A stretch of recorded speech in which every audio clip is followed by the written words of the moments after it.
Bismillahirrahmanirrahim. Assalamualaikum warahmatullahi wabarakatuh. Perkenalkan, saya Faisal Rizdianto dari IAIN Salatiga. Saya akan menjelaskan materi berjudul Hal Ikhwal Plagiarism dan How to Solve It, ya. Termasuk apa perbedaan antara similarity dengan plagiarism. Isu plagiarism itu kalau di luar negeri dan dalam negeri atau negeri plus 62 itu berbeda, ya. Di negara maju persoalan plagiarisme adalah isu yang sangat krusial. Di Indonesia pun sebenarnya pernah ada beberapa kasus, ya. Beberapa atau banyak, belum ada penelitian yang jelas, ya. Ada beberapa kasus terungkap adanya mahasiswa yang melakukan penjiplakan skripsi ataupun tesis, ya. Karena ya ada toh jasa pembuatan skripsi itu, ya. Karena mahasiswa tersebut mendapatkan sanksi yang berat, tapi pemahaman tentang penjiplakan di Indonesia sepertinya agak berbeda dengan maknanya plagiarisme yang dianut akademisi negara maju, ya. Nah, yang terjadi ialah selama tidak 100% sama persis belum dikatakan sebagai menjiplak. Yang terjadi di Indonesia selama tidak 100% sama persis belum dikatakan sebagai menjiplak, sehingga copy paste dianggap sebagai hal yang lumrah. Ditambah lagi teknologi informasi yang berkembang cepat membuat menyusun paper bukan lagi masalah. Dengan adanya artikel bertebaran di mana-mana di internet, bukan hanya satu atau dua makalah, bahkan buku pun bisa dibuat dalam waktu singkat dengan modal copy paste, ya. What is plagiarism and why you should care? Ya, ini kita masuk ke plagiarism. Ya, plagiarism is to copy or to steal, ya. According to Oxford Dictionary, plagiarism is copy another person's work, ideas, etc., and pretend that they are your own. And then the second Merriam-Webster Dictionary, to steal and pass off the ideas or words of another as one's own, or use another's production without crediting the source.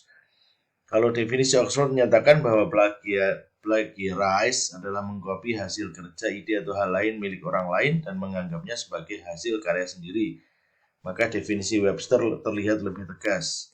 Webster secara lugas menyatakan plagiarisme sebagai tindak pencurian karena sesungguhnya tindakan melakukan plagiat sama dengan mengambil ide atau hasil karya orang lain tanpa izin sang empunya. Nah, ini namanya aplikasi Turnitin dan ini berbayar, ya. Jadi nggak free plagiarism checker, ya. Ada di pakfaisal.com, itu saya tampilkan 5 plagiarism checker yang gratis dan juga para pricing tools, 5 para pricing tools yang gratis. Nah, itu tentunya berbeda dengan yang akun premiumnya atau yang berbayarnya, ya. Turnitin, ya, istilahnya sangat unik. Turn it in itu diartikan di kamus menyerahkan tugas atau membelokkan, ya. Apakah maksudnya membelokkan ke arah yang lebih baik? Wallahu a'lam bishawab, ya. Nah, kemudian similarity versus plagiarism. Turnitin adalah layanan deteksi plagiarism berbasis internet komersial Amerika yang merupakan anak perusahaan dari Advance, didirikan pada tahun 97. Universitas dan sekolah menengah biasanya membeli lisensi untuk menggunakan perangkat lunak sebagai situs web pelayanan yang memeriksa dokumen yang dikirimkan terhadap basis datanya dan konten situs web lain dengan tujuan untuk mengidentifikasi plagiarisme. Hasil dapat mengidentifikasi kesamaan dengan sumber yang ada dan juga dapat digunakan dalam penilaian formatif untuk membantu siswa belajar menghindari plagiarisme dan memperbaiki tulisan mereka. Jadi similarity check itu berguna untuk pengajar untuk mengetahui plagiarisme pada mahasiswa atau siswanya dan juga deteksi awal bagi siswa. Oh, ini saya mau submit tapi ini kok banyak ambil dari internet. Nah, itu diperbaiki lagi karena nanti ada warna merah-merah itu, ya. Turnitin adalah terobosan inovasi pendidikan. Tulisan Wijaya tahun 2018 menjelaskan mencegah plagiarisme dengan software atau piranti lunak anti plagiarisme dan reference management tool merupakan terobosan inovasi pendidikan dalam publikasi karya ilmiah. Dalam bentuk lain adalah merangkum catatan penting dari pembacaan literatur pustaka dalam kalimat sendiri dengan teknik parafrase dan metode review literatur. Nah, ini dari Istiana dan Mas Sangadi Purwoko dari UGM tahun 2016. memberi solusi terkait plagiarisme. Pertama, melakukan pengutipan, yang dikutip itu idenya saja. Kata Pak Dr. Jaga Sriana juga begitu. Jadi yang diambil adalah ideasnya, bukan parade referensi, ya parade banyak-banyak itu dikutip semua. Yang pertama, menggunakan dua tanda kutip jika mengambil langsung satu kalimat dengan menyebutkan sumbernya. Tapi kalau di jurnal tidak recommended, karena di jurnal ilmiah itu biasanya indirect reported speech. Kemudian yang kedua, menuliskan daftar pustaka atas karya yang dirujuk dengan baik dan benar. Yang dimaksud adalah sesuai panduan yang diterapkan masing-masing institusi dalam penulisan daftar pustaka. Dan sebaiknya menggunakan referencing manager seperti Mendeley, Zotero, atau EndNote. Kalau yang gratis itu Mendeley dan Zotero, kalau EndNote berbayar. Nah itu silahkan ya. Kalau EndNote itu canggih banget ya.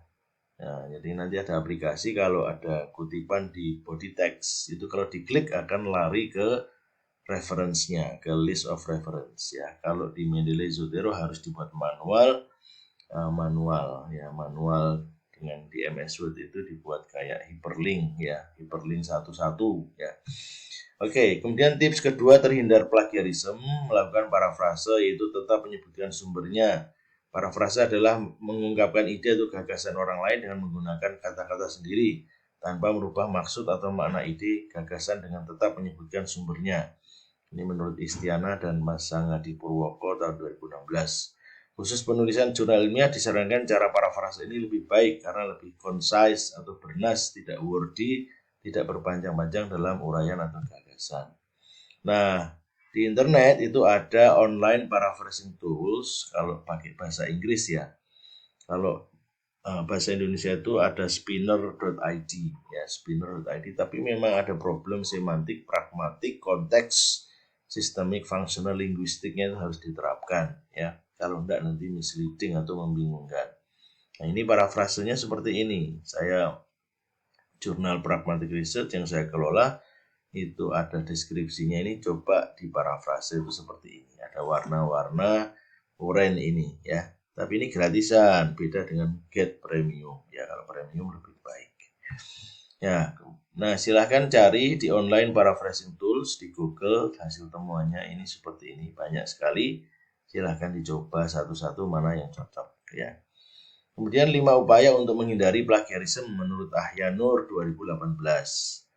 Jadi untuk menghindari plagiarisme itu mewajibkan kebaruan ide atau novelty dari review pustaka yang dijadikan basis teori tulisan. Yang kedua, mempelajari cara kutipan langsung dan parafrase menurut Istiana dan Purwoko 2016. Dan menghindari sumber pustaka dari blog, Wikipedia, ya, Blogspot, WordPress, Multiply, dan tidak ada Multiply ya, WordPress, Blogspot, Weebly ya, apalagi itu banyak ya, website komersial, nah .com, net, bis dan sebagainya. Kemudian mempelajari dan menggunakan model citasi, ada APA, ada ESA, ada IEEE, Chicago, Harvard dan sebagainya. Manajemen referensi dalam tulisan itu ada Mendeley, Zotero, EndNote, dan yang kelima, menumbuhkan rasa respect atau menghormati dan menghargai karya orang lain. Jadi kita kalau mengutip satu tulisan harus menyebutkan kredit kepada penulisnya ya. Kemudian Turnitin sebelum menilai paper skripsi mahasiswa, terutama para guru dan dosen, sebaiknya atau idealnya paper-paper yang akan disubmit ke dosen terlebih dahulu harus diserahkan atau dimasukkan ke Turnitin. Program inilah yang akan mendeteksi berapa persen tingkat copy paste yang dilakukan mahasiswa. Dengan adanya warning seperti itu, mahasiswa pun menjadi lebih waspada dan pada prinsipnya justru memberikan masukan untuk mengurangi tingkat plagiarisme yang dilakukannya.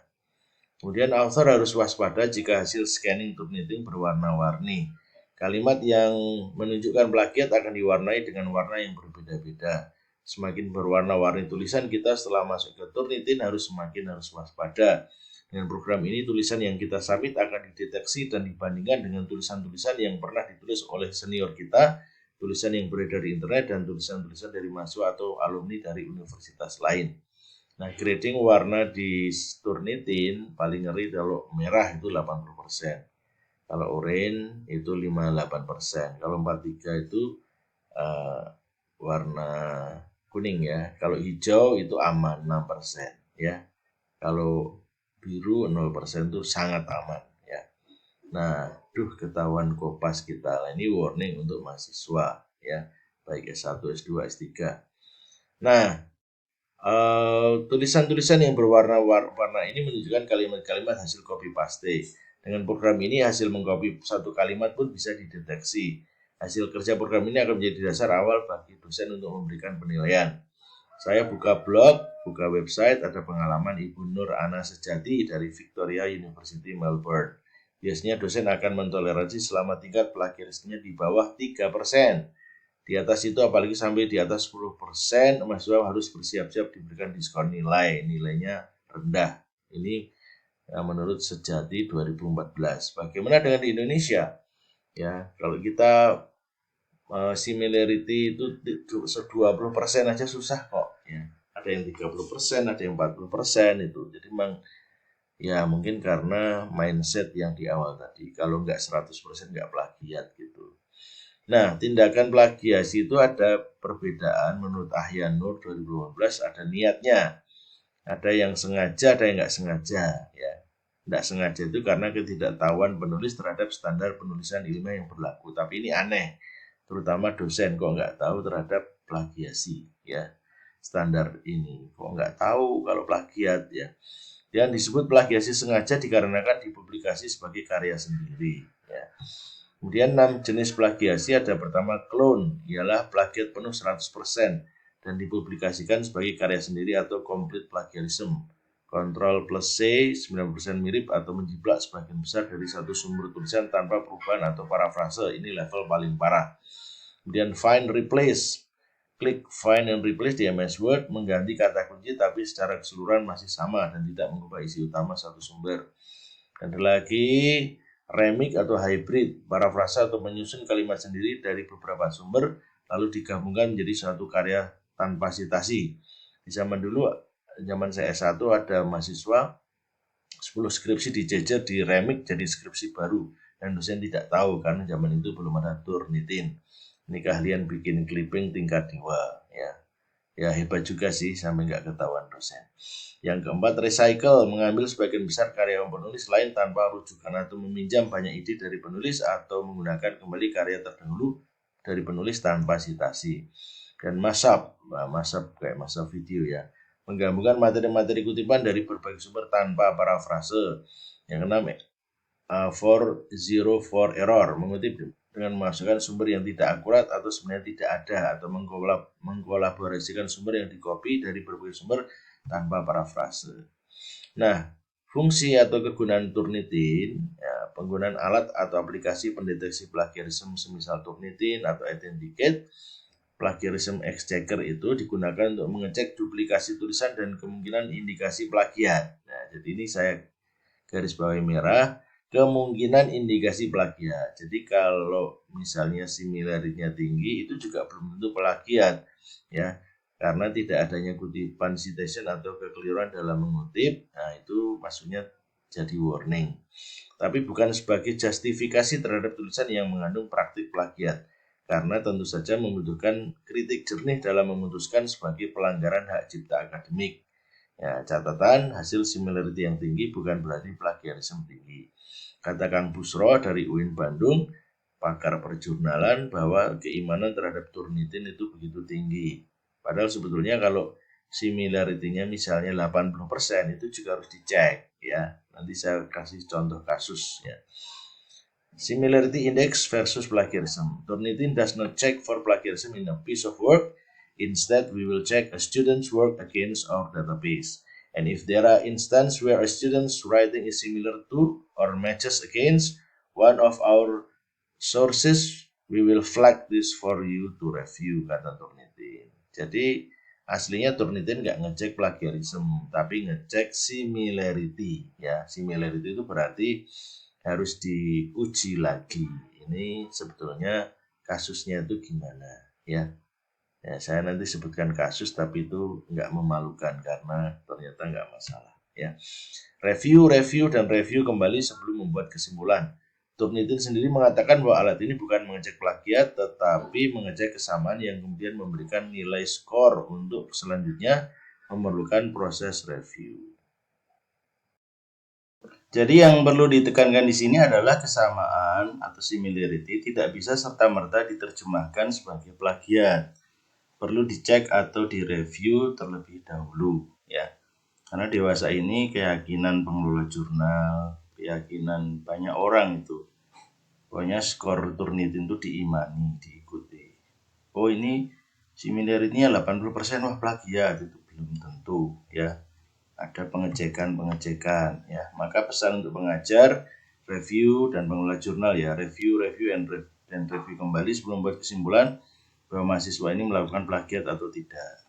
Artinya tidak boleh langsung menyimpulkan plagiat hanya dari skor indeks kesamaan. Nah, ini contoh praktek Turnitin ya, Turnitin yang premium ya. Jadi misalnya ini ada tulisan seorang dosen ya, teaching speaking for professional context using Prezi in the relation with student creativity ya. Ya, ini artikelnya. Nah, ini saya klik paper assignment, next step. Nah, kemudian assignment title, ada tanggal start and due date ya. Nah, salah satu yang penting adalah pilih setting no repository ya. Pilih no repository, jangan memilih standard paper repository.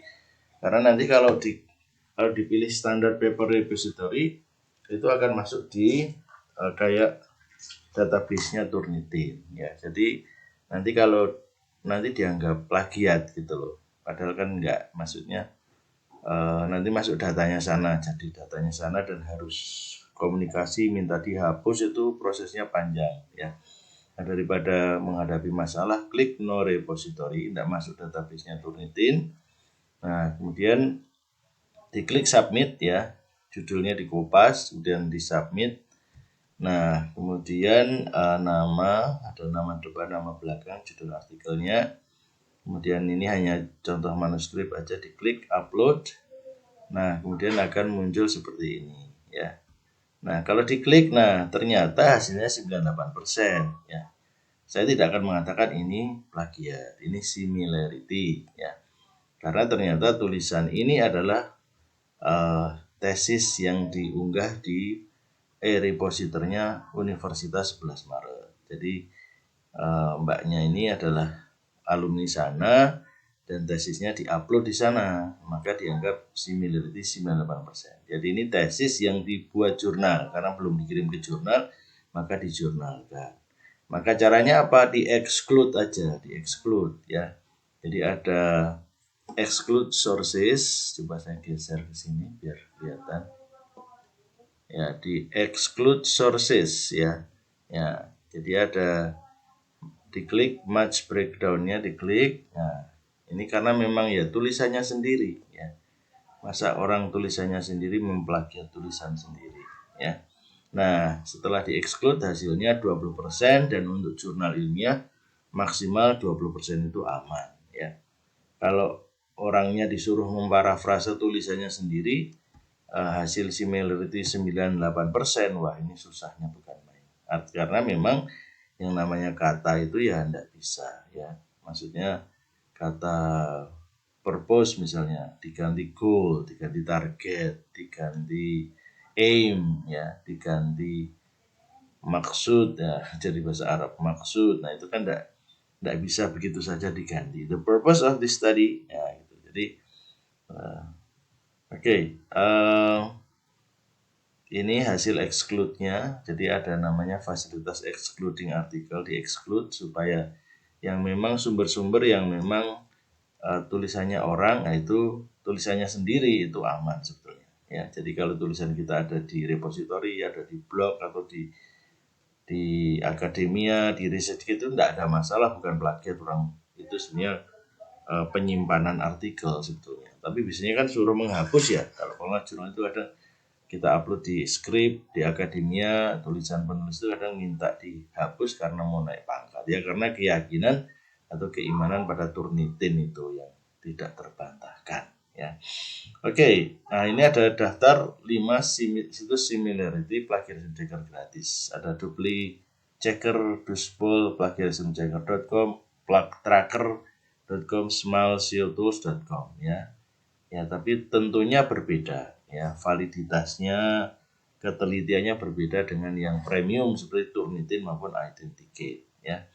Nah, materi-materi saya ambil dari Ahyanur M 2018, Istiana Mas Purwadi Mas Purwoko dari UGM 2016, Sarifudin 2020 dari Kompasiana 2014, dan Wijaya 2018. Oke, demikian rangkuman saya mengenai